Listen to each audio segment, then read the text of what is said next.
ẹ̀yin èèyàn mi ẹ bá mi ká lọ. Eléyìí ni àṣírí ewédú fún ẹni tí wọ́n bá ní ọmọ dẹ̀bù nínú rẹ̀.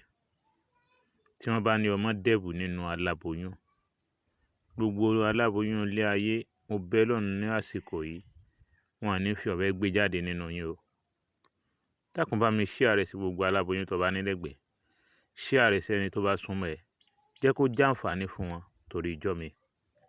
Tí wọ́n bá lóò lóyún, wàá ní aláboyún lẹ́gbẹ̀ẹ́, wàá dẹ̀ ní ẹni tó ní aláboyún lẹ́gbẹ̀ẹ́.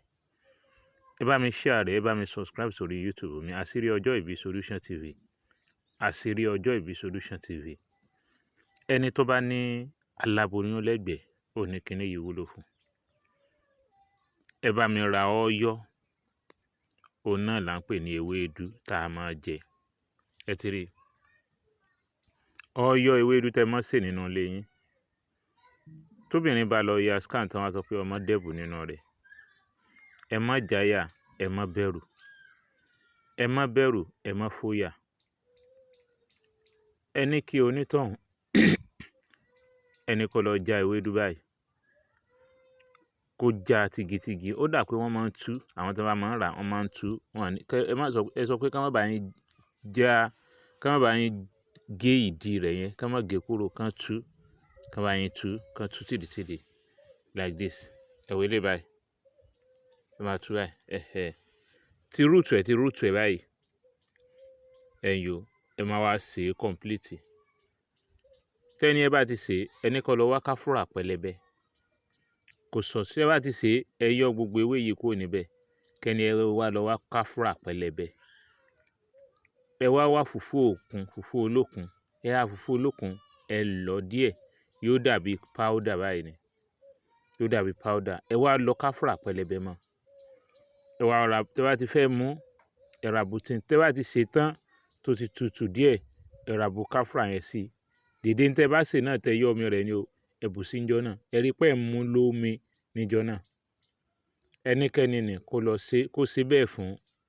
Tó bá ti ṣe bẹ́ẹ̀ lénìí, tó bá tún di bóyá bí after 3 days kó tún ṣe bẹ́ẹ̀. Tó bá di after 3 days kó ṣe bẹ́ẹ̀. Kó wá ṣe bẹ́ẹ̀ within a month. Tó máa jẹ́ pé yá bí 10 times ló máa mú ní a month. Tó bá di the following month, ẹni kó lọ ya scan rẹ̀ wò pẹ̀lú ògo Ọlọ́run àtàtìlẹ́yìn Ànábì wa Muhammad sallallahu alaihi wasallam. Yóò bí ọmọ rẹ̀ ní rọ̀rùn. Tó bá jẹ́ pé wá sọ pé kò tí pé kinní kan tó ń complain pé wá rí bẹ́ẹ̀, kò tiẹ̀ lè rí bẹ́ẹ̀ láéláé. Tó bá complain pé wá rí bẹ́ẹ̀, ẹni kó ní tọ̀hún kó jẹ́ kóyún yẹn pé bóyá bí tó bóyá bí 7 months lára rẹ̀ náà. Tán yìí tó sọ pé báyìí náà ní scan sì sọ, àbí 8 months. Ẹni kó ń tọ̀hún wá lọ bá àfáà tó bá sún mẹ́gbẹ̀ẹ́ ọ̀dọ̀ wọn. Kán bá da orí ọpọ́n ọlà kodò, ẹni káfà yẹn ó tọ̀nù orí ọpọ́n ọlà yẹn báyìí. Instead kó dúró báyìí, ọpọ́n ọlà tán fi máa ń hàn tú ni o. Ó dorí ẹ̀ kodò báyìí. Tó bá ti wá dorí ẹ̀ kodò báyìí, kó wá máa han Bismillahirrahmanirrahim. Kó máa bá hàn wálé báyìí. Kó han Bismillahirrahmanirrahim, Bismillahirrahmanirrahim, Bismillahirrahmanirrahim.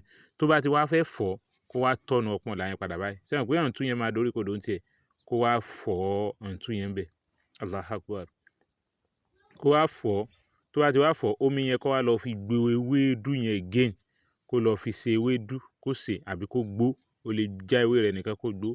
Kó wá sí kíni, kó tàn kó wá mú. Kó fi fùfú òkun yẹn tó lọ yẹn, kó fi sí kó wá mú. Pẹ̀lú ògo Ọlọ́run inshallah bi'idhnillahi ta'ala. Kó mú láàrin 3 days. Bẹ̀rẹ̀ lágbọ̀. Ẹ bá mi share it, I love and like.